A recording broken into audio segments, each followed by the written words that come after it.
So that is the end of the office update. And now we're going to start with a presentation by Stacy Vogeltanz on long-term care planning.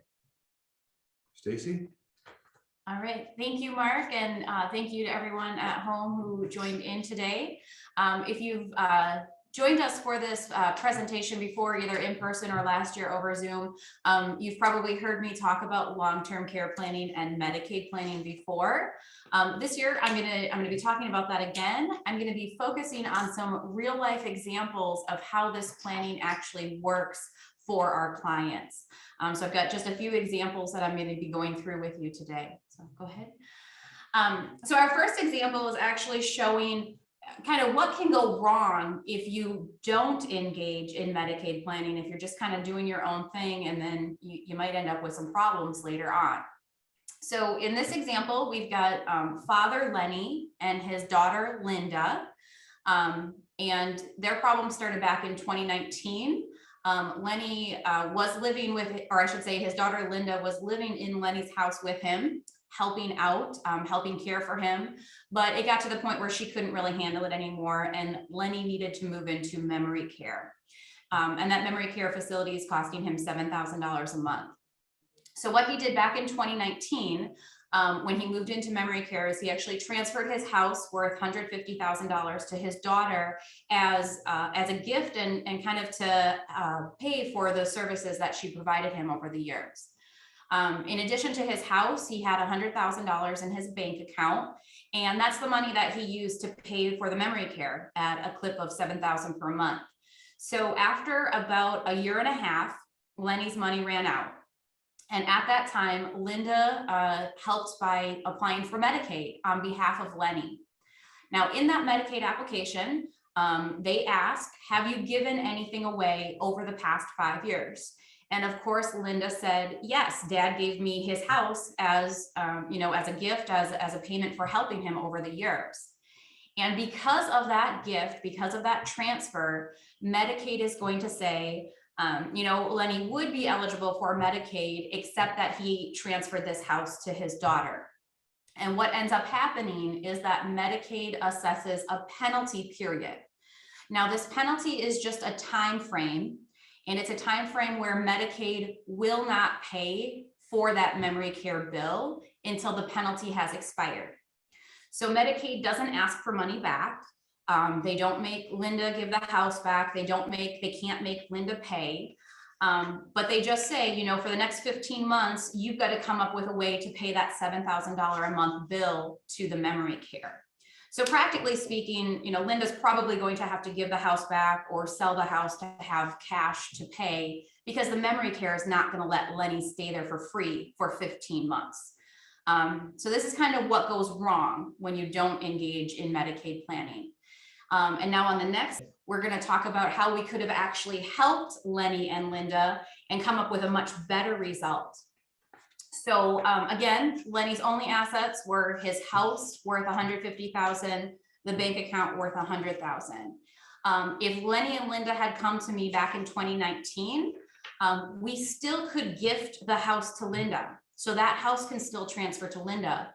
But then with the remaining money, the $100,000 that Lenny had in the bank, rather than just paying that to the memory care facility each month, what we would do is we would take that $100,000 and we would use it to purchase a Medicaid compliant annuity.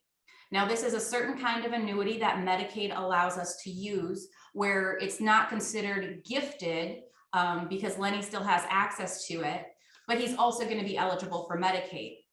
So all of this should have happened back in 2019. We gift the house to Linda, we set up the Medicaid annuity, and then at the same time, we apply for Medicaid.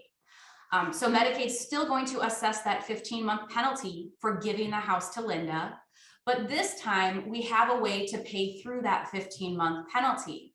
Because we have that Medicaid annuity where we put our $100,000 from the bank into it, that annuity is going to pay Lenny $7,000 a month for 15 months.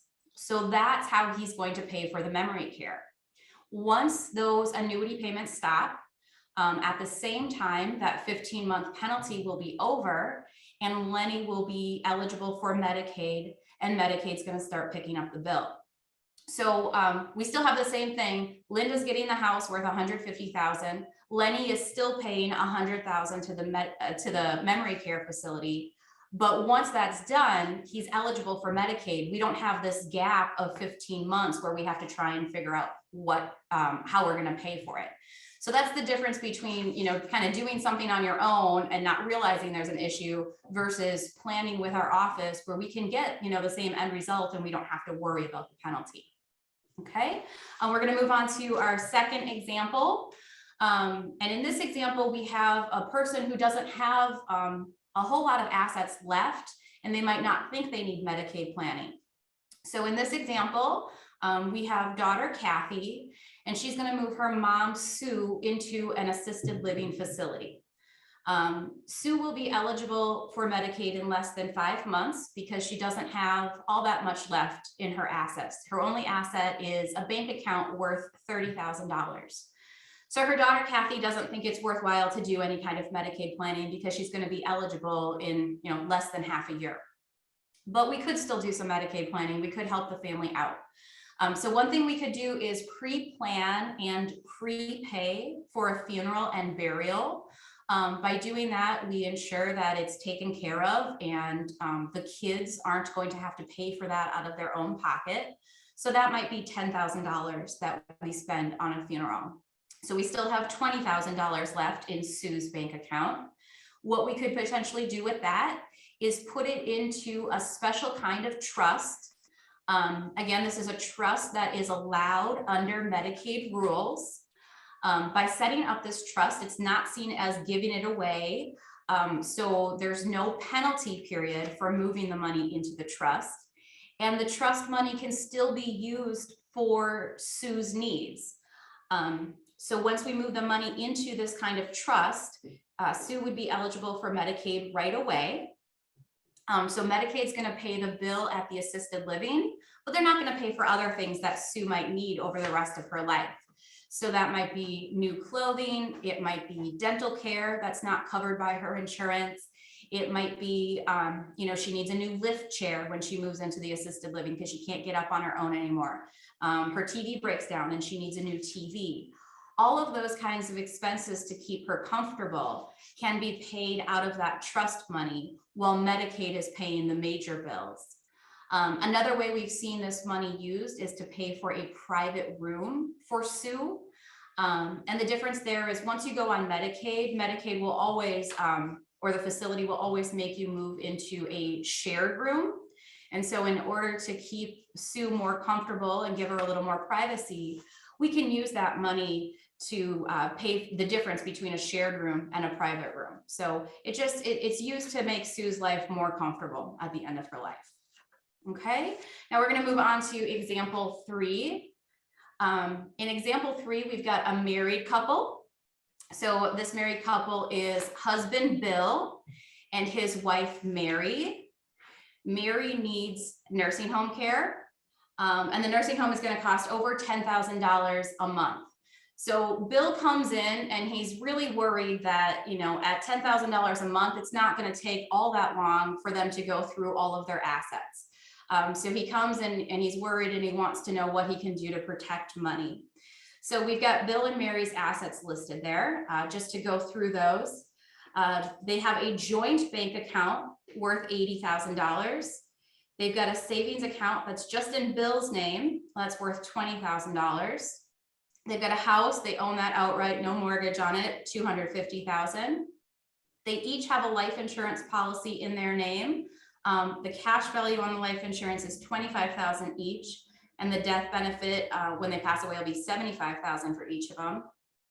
Bill has an IRA worth $150,000, and Mary has an IRA worth $50,000. So would they be eligible for Medicaid? The answer is no. And if we go to the next slide, we'll see for a married couple, you see what they're allowed to keep there. Between $50,000 and $130,000. And the way that Medicaid figures out what you're allowed to keep is they take all of the countable assets and they divide by 2, and it has to be within that range. Bill and Mary can keep their car, their house, and all of their household furnishings. Small life insurance policies worth less than $1,500. Prepaid burial and funeral. So that was one way that we spent money in the last example. They let you prepay your funeral. And then the spouse who's not going into a facility. So in this example, that would be Bill's retirement accounts are Bill is allowed to keep those. So now if we go back to their assets on the next slide, what are going to be considered the countable assets? The joint bank account will be counted. The savings account, even though that's just in Bill's name, they still will count that. The house will not be counted. That's exempt. Those 2 life insurance policies, again, even though one is in Bill's name, one is in Mary's name, they're counting both of those. And what they count is the cash value, not the death benefit. So that's $50,000 worth of cash value. Bill's IRA is exempt, but Mary's is not. So we add up the countable assets, and because I like easy math, those countable assets add up to $200,000. And then what Medicaid will do is they'll cut that in half. So because they have $200,000 in countable assets, Bill and Mary need to get down to $100,000 in countable assets in order to be eligible for Medicaid. Next slide, please. So, they've got to spend that $100,000. So, Bill is relieved to find out that he gets to keep his IRA. They're not going to take the house. But that's not as bad as he thought, but it still would be nice if he got to keep the money to live on, rather than spending it on the nursing home. So, Medicaid has provided a tool for us to use in order to temporarily move that $100,000 out of their names so that Mary can become eligible. So what we could do in this example is that we could cash out Mary's IRA. We could also take an additional $50,000 out of the bank account. So we've got $100,000. And what we're going to do with that $100,000 is we're going to loan it to their son, Ben. As long as the loan meets the Medicaid requirements, Medicaid will be instantly eligible. Mary will be instantly eligible for Medicaid. And then once Mary is on Medicaid, Ben is going to repay that loan to his father, Bill. So Bill still has all of the $200,000 in countable assets to live on, and Mary is eligible for Medicaid. And I've got one last example. So we're going to move on to example number 4. This is an example of what we can do to protect assets before somebody needs to go into the assisted living or the nursing home. So in this example, we've got Dorothy, who is only 70 years old, and she's in good health right now. She's not looking at nursing home care for herself, but she just watched her neighbor go through this process, and all of the neighbor's money was spent on the nursing home. So she wants to make sure that that doesn't happen to her. She wants to make sure some of her money can be protected for the kids so that the kids get an inheritance and not everything goes to the nursing home. So when we look at Dorothy's assets, we've got bank accounts worth $100,000. We've got investment accounts or brokerage accounts worth $100,000. And then she's also got some life insurance worth $50,000. So in Dorothy's situation, we can move some of her assets into an irrevocable trust. This type of trust is different than the trust I talked about in example 2 with Sue. And it's also different than a trust you might have set up by our office, a revocable living trust. Just another type of trust. It's an irrevocable trust. And with this trust, we can move assets into that trust, and then we have to wait 5 years before those assets are protected. And so this is a really good option when people are worried about the cost of long-term care, but they're still in good health. They're not thinking they're going to need to move into any kind of facility in the next 5 years. So with Dorothy, we can take half of what she has in the bank, half of what she has in the brokerage account, and that life insurance, and we move it into the irrevocable trust. She keeps half of what she has in the bank, half of her brokerage account to live on. And as long as she waits at least 5 years before applying for Medicaid, everything that we moved into the irrevocable trust is going to be completely protected for her. So just another example of how we can try and protect assets for the family. And that's it. Those are all of my examples. So thank you so much for attending, and I'm going to send it back to Mark now.